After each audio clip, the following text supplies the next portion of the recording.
some quite lovely mist actually, probably coming off the loch, and it's probably why it's so bloody cold. It's probably about 3 degrees at the moment, and that will change, but I'm quite liking the misty ambience. And this is Main Street, Fort Augustus. In the summertime, which we're no longer in, this would be absolutely coaching, with bus parties and more tourists and you can shake a stick at, which many people would be tempted to do. However, a town like this survives on tourism. You can see over there, there's a shop called That Cute Little Highland Shop. Now you only get that kind of nonsense where there's a lot of tourists. So, aye. The mist is lifting a bit, and blue skies might warm up. And this is obviously the first sign that we've got of the Caledonian Canal, which basically goes all the way from Fort William to Inverness. It was, oh, there's some, probably can't see that, but there's kind of mist rising off the canal, which is quite nice. Aye, so I need to check my facts before I actually tell you very much about the Caledonian Canal. So here we are. There's actually a wee information plaque. That's handy. I can just read off that and tell you. Constructed 1804 to 1822 by William Jessup, who apparently never gets very much credit. He's listed here as the consulting engineer. The main engineer is, I'm going to give you 3 guesses, but the first 2 don't count. It's our old friend Thomas Telford. So 60-mile long ship canal. Still gets used quite a lot today. We'll see a lot of boats probably as we go through. And try and get that sun out of my face, or out of your face. What else to say? Yeah, mostly following a canal along the rest of the way, except for a couple of lochs, which are part of the canal. So it'll be pretty flat. You can just see Loch Ness over there. That's the last we'll see of that. I don't know if you can see that vapour rising off of there. It's really cool. Probably because it's really cool.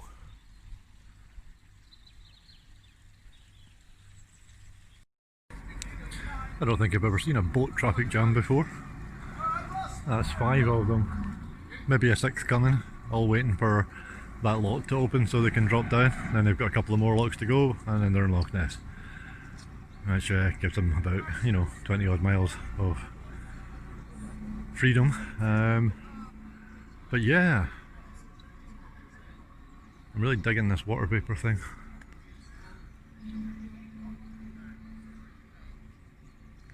Nice way to start the day, this. Wouldn't be if I was in a hurry, but I'm not really in too much of a hurry today, so.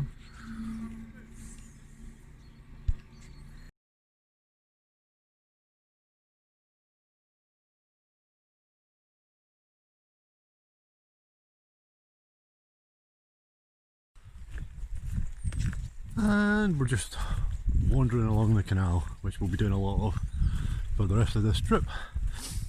That bit back there with the boats and the mist coming off the water, it's kind of a missed opportunity really, because somebody that really knew what they were doing with a camera, or even this phone camera, could have got some killer photographs out of that. And I think mine will be nice, but kind of a wasted opportunity. When I was coming up Loch Lomond side on the bus, way back Saturday, feels like a long time ago, there was a lot of that low mist on one section of Loch Ness, and there was a couple of stand-up paddle boarders just paddling along the edge of the mist, and I really wanted to tell the bus driver to stop, so that on a busy road, so that I could get out and take a photo, because I thought that would have been just an awesome photo. And yes, I used the word awesome because it would have been full of awe, but wasn't to be. So that's my one that got away photography story. Just wandering along, I'll pan a bit.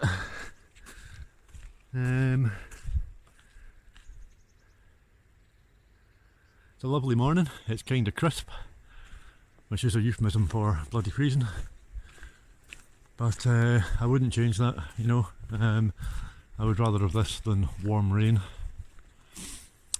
Just ahead, you can kinda, if I stop bouncing about, you can see the low cloud over what must be Loch, which we will hit in a few miles. I'd imagine that low cloud will probably have gone by then, which is again a bit of a shame because it's just a brilliant day for photographs, and if that low cloud's still there, might be some great opportunities. Starting to feel a wee bit of heat from the sun, so that's lovely. This is very peaceful, very flat, and it will remain more or less entirely flat for the rest of the walk. I don't know how I feel about that. Easier, I'll probably cover distance faster. But I'm not planning on rushing anywhere today. I've got, as I said, about 14 miles I think to do, and as long as I get there before dark. I am camping tonight, I have no choice, there is nowhere else. Be nice if the rain didn't come back, but I'll camp in the rain if I have to. Just didn't really want to yesterday because I was cold and wet. Wasn't miserable, I was just cold and wet and didn't want to get ill. But yeah, just keep plodding along. It's nice, it's a nice morning.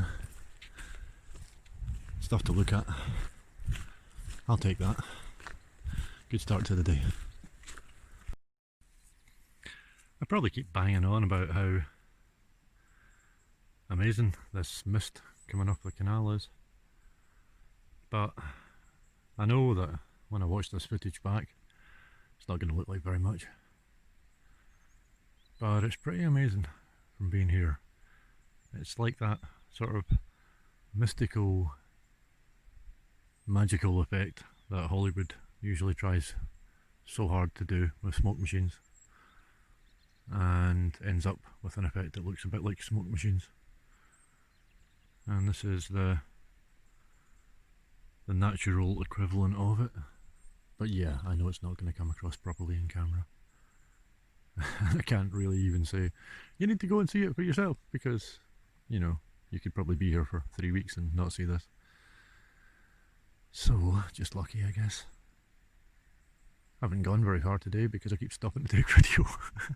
Just admire the interesting weather conditions.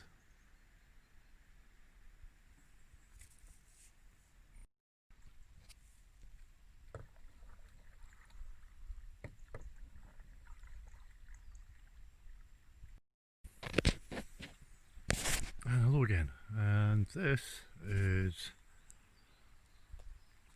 lochs, which is where I was originally planning on camping last night. I think there's a place to camp just over the other side there, probably through those trees, and it looks rather a lovely spot, but it just didn't stop raining yesterday. It was still raining, well, it started at about midday, got more heavy and just stayed heavy from about 4 o'clock to, well, I went out for a cigarette about 10 last night and it was still raining. So heavy. So I'm really glad that I didn't walk these extra couple of miles. Although this is a lovely spot, it would have been a nice place to wake up. But I didn't know that last night. I didn't know what the situation was going to be, and I suspect I would have been cold, because this morning it was hovering around freezing. It was about 1 degree when I started walking. It's getting warmer now. But yeah, lovely. Still see some mist coming off the canal there, and the old capstan, which is where, you know, you would stick a bit of, well, 4 bits of wood into that and push it to open the locks. I would imagine that's done electronically now.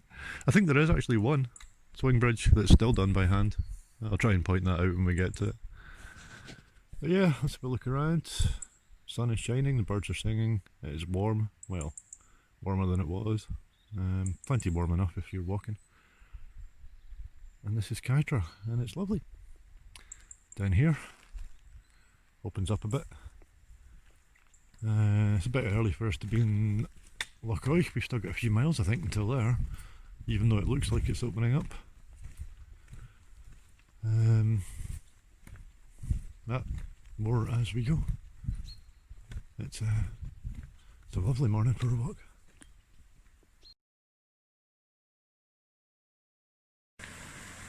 So this is a weir where the canal overflows into the river, and I'm about to find out how waterproof my shoes actually are. Well, that was unexpected and not altogether welcome. Quite deep actually. But listen, credit to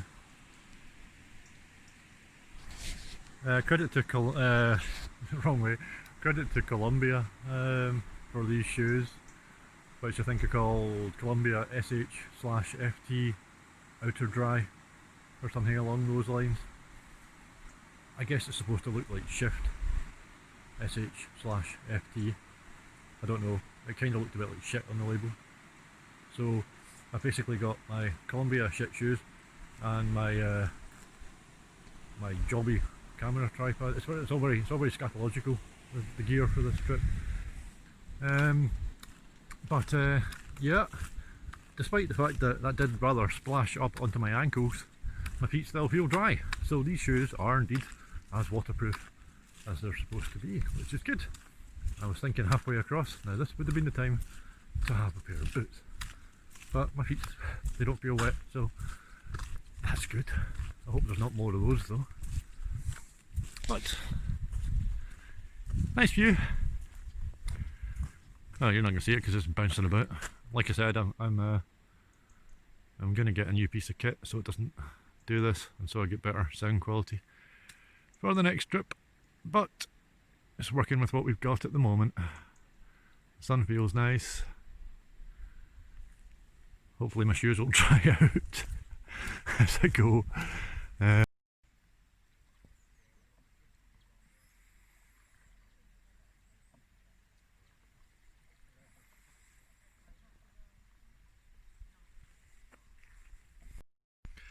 So for anybody that thinks that I subsist entirely on a diet of pepperami and Babybel when I'm walking, no, there is the occasional bit of fruity goodness as well. This is a lovely place to stop and eat it. It's about 2 miles to Loch, maybe 1.5 miles. And then along the side of Loch follows the old railway track, long since disused, never really in operation as far as I can tell actually. So that won't be the most wildly interesting bit of the walk, but Loch might be nice. We'll see when we get there. I don't care, I've only got 10 miles to go and it's early, so I'm just gonna put it along at a slow pace and enjoy whatever there is to see. This is a really good day for walking.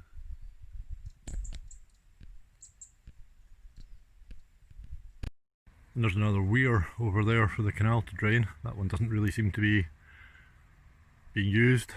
Obviously the water level's not so high here. But you can see the river running behind it. Gives you a bit of an idea how fast they're flowing the river and how lower down it is than the canal. Anyway, onwards to Loch. So, I've got a choice. I can either go along that shore of Loch, or I can take the more traditional route that is really technically the Great Glen Way, which is along this shore. And I'm going to go with the traditional option because that way kind of follows the road for some of it, and I don't really want to follow a busy road. So we'll go down well, what to me is the left side of the loch, I suppose, east side I suppose. Aye, and there's a sign there telling me it's 28 miles to Fort William walking, and I'm only going to do about 8-9 of those today and the rest of them tomorrow. Tomorrow's going to be a hard day, but that's the way the cookie crumbles.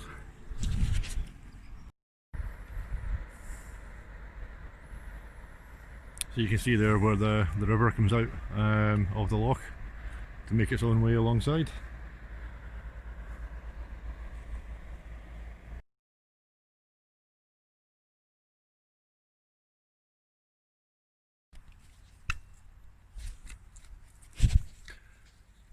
Well, I know that the normal way to do this walk is south to north, but you get some absolute killer views doing it this way. I mean, this is Loch. How's that for a view to walk alongside for a while? Wee bit of information, I suppose I should do this about Loch. It is the smallest of the 3 lochs that make up the canal, and also the highest, and also the shallowest. They actually had to dredge quite a bit of a channel in the middle of this. You can see the marker buoys going down. So yeah, it's imminently possible to run aground in Loch if you don't stick to the middle channel. But it's very quiet. It's even a wee bit of a beach. Not much of a beach, I grant you, but very quiet, very peaceful, very pretty. And we're starting to see some more of the mountains that I would associate with the west coast rather than the east. More later.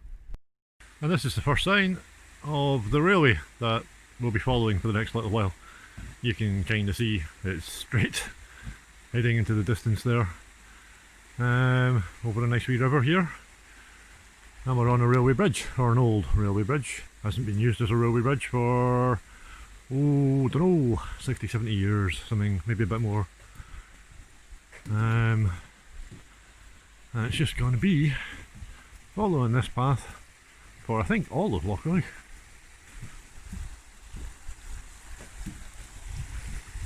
Very slippy as well. We've got this non-slip bit in the middle of it, which is potentially even more slippy than the Bearwood. Yeah, okay, more waterfall porn. It's not much of a waterfall to be honest, but look at that. It's like your very own tap. Nature's faucet. Just a damn shame I don't actually need to refill the water. It does kinda make me need a pee though.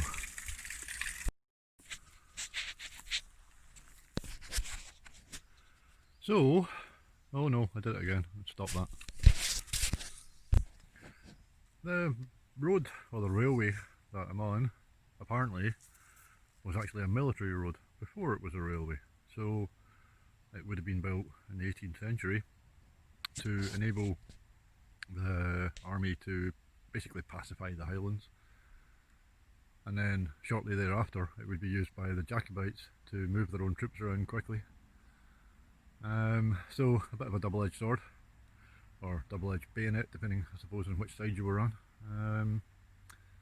I could, you know, I could complain, whine like a baby, like I did on day 2, about how it's long and straight and boring. And it is long and straight and flat. The flat's not a problem for me at the moment. I had plenty of hills yesterday. But because this is native woodland and not pine, you can see the loch.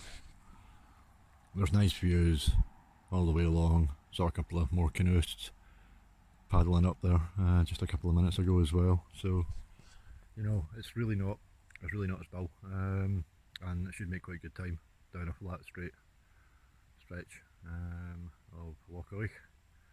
And yeah, there is stuff to see. You can see hills in the background through the trees. A couple of midges. I haven't really had many midges, but I suppose getting closer to Fort William, which is like midge ground zero. So that might be a problem tonight. We'll see. I've got midge repellent in the net if I need it. So let's see what the rest of Loch has to offer.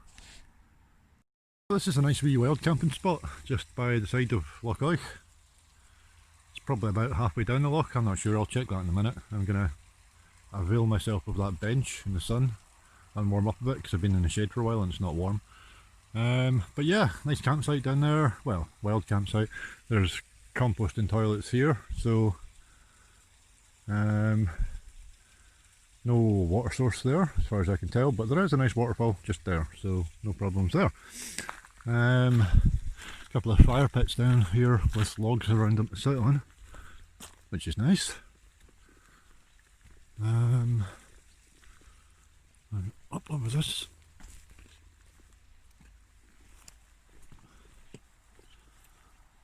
Might get a bit of a wet arse here, but yeah, it's been wet now. It's been wet before. So yeah, nice campsite, about halfway up Loch. Totally unsuitable for me because it's about midday, or actually probably still before midday, 11:30. Nice view from the site. This would be an excellent place to pitch if you could work out your itinerary so that so that you landed here towards the end of the day. Yeah, I didn't actually know this was here. I'm not sure it's on my map. Might be, I'll check. But yeah, nice. So I stopped here for just a wee bite to eat, just where I was before. But it turns out you don't actually need to bring your own food because there's plenty provided.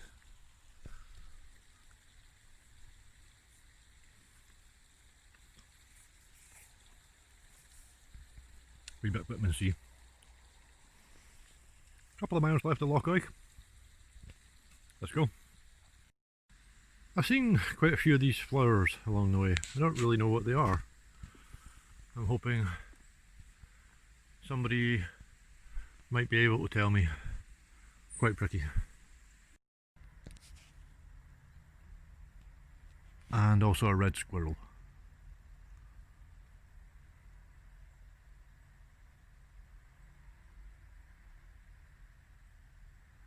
Hello, squirrel!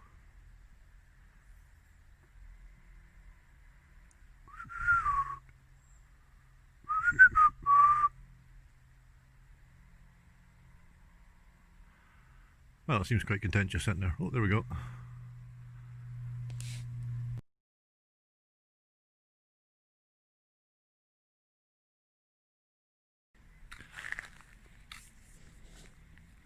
I just had an Apache helicopter gunship fly right over me, literally about 100 feet above me, and I was so stunned to see a fucking helicopter gunship flying down the Great Glen that it took me too long to get my camera out, and then I finally got it pointed at the thing as it disappeared into the distance.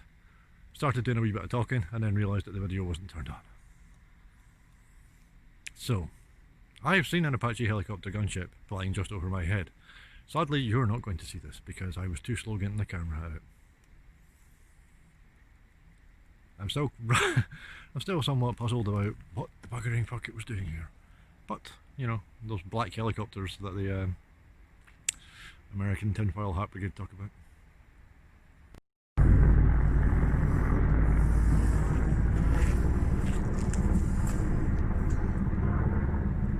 And there goes another one. I don't think it's the same type, although it might be.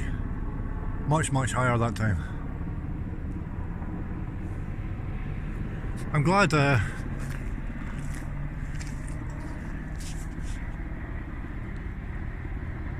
did actually get that one on camera, otherwise people will be like, you're eating some funny mushrooms. And there are plenty of funny mushrooms along this trail. Okay, so I'm just coming into Invergarry train station. Now, it hasn't been a train station, meaningfully, in a very, very long time. However, I understand that there's a certain romance in the days of steam trains and old railway lines. I understand that.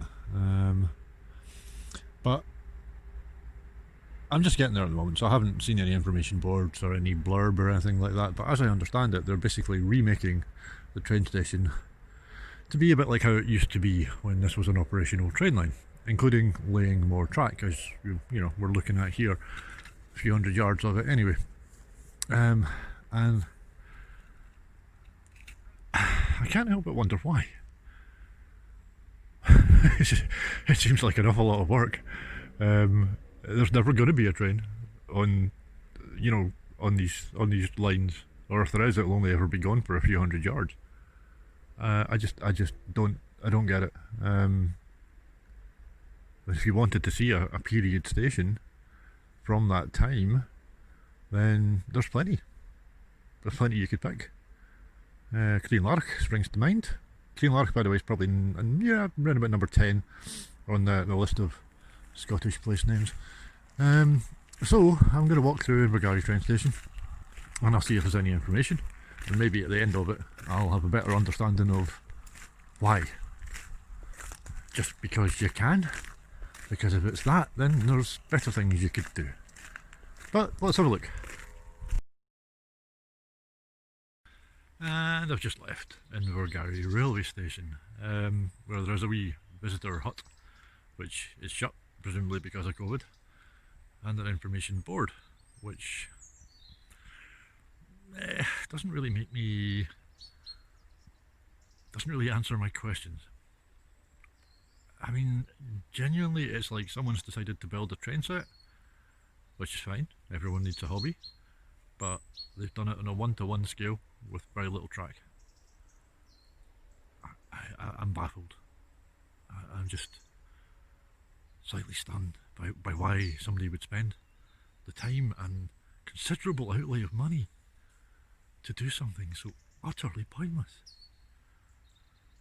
Now, the counter argument to that is that I'm walking 75 miles between two towns that I've already got a bus between, and could quite easily have got a bus between again. So I suppose it could be argued that that's a bit pointless as well. But I guess each to their own. Maybe what I'm doing puzzles some people, and that is just going to remain an utter mystery to me. Anyway, let's see what else turns up. So, Loch is behind me, and we're back on the canal, as you can probably tell by the boats. And a lovely view up there, which you wouldn't really see unless you were reasonably tall. If you're a short arse, you'll see weeds. But yeah, it's nice, it's getting hot, so I'm stopping to take my fleece off and push on to lochs, where there may or may not be a pub. Well, fair to say that there is a pub, but the question is it open and does it serve coffee? That's what interests me. Maybe even food, if they do that. But I don't know, it's quite possible it's just not open at all because of the COVID thing. There's not really a lot of facilities between, well really, to be honest, Fort Augustus and Fort William. So, not the end of the world if the place is shut. I can make my own coffee, and I will. But it would be nice to sit and get something to eat if that's an option. We'll see what happens. Yeah, we've got 2 miles down here by the canal till I get there. So, get rid of this fleece and get these 2 miles done. So sadly, that I think is what would have been the cafe of Leek Pub. Which is a shame because that would be quite a nice wee experience, but not this year. Oh well.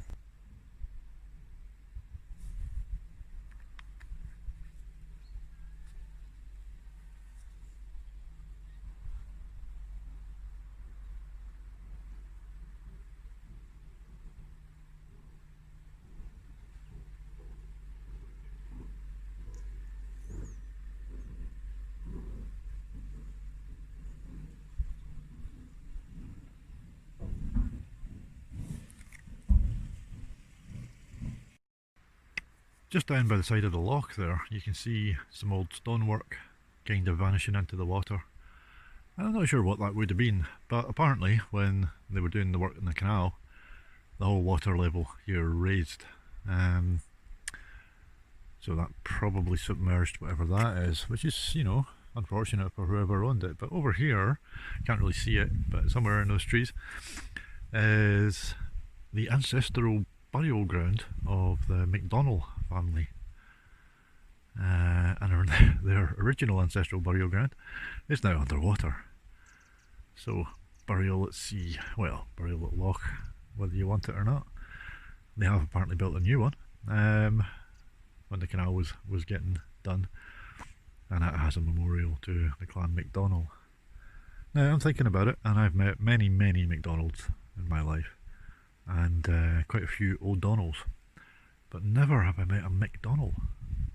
So if you're a MacDonald, give me a shout in the comments, or if you know a MacDonald, apparently they are from this particular Great Glen area. So if I did know any McDonald's, I would probably take a walk down to the cemetery. But as I don't, I'll pass it by. And it's 5 o'clock on day 4, and I have arrived at my campsite, well, wild campsite, and pitched the tent in those trees over there. Now, the astute observer may have noticed that I've never actually said what this loch is called. And there's a reason for that. Just check where that sun is. That should be alright. Anyway, in 2016 there was a competition to name a new polar research vessel in Britain. Some of you may remember it. And the idea was that people would nominate a name and then they'd vote, and the most popular vote would win. Now, this is what happens when you give the masses power. The most popular voted name was Boaty McBoatface. And sadly, it wasn't actually put into use. And they actually named the research vessel the RSS Sir David Attenborough. Rather disappointingly. I mean, Sir David Attenborough is deserving of respect, don't get me wrong. But Boaty McBoatface, I feel people would have been proud to serve on a vessel of that name. Now, apparently one of the submersibles on the RSS Sir David Attenborough, which is a bit of a mouthful, one of the submersibles is actually called Boaty McBoatface. And on the Gothenburg to Stockholm train line, the Swedes, bless them, have a train called Trainee McTrainface. So, salute to the Swedes for that one. Why am I talking about this? You might ask yourself. Well, if there was a vessel, a boat, called Boaty McBoatface, then I think this must surely be its spiritual home. Ladies and gentlemen, I give you Loch Lochy. Now, I'm not entirely sure what makes this more locky than any other loch, or indeed any of the 2 lochs that I've seen today before this one. But it does get to revel in its name of Loch Lochy, and it is indeed quite locky. And I have refrained from using the name of this loch for the last several days, purely so I could do that segue. How sad am I? But it's done now.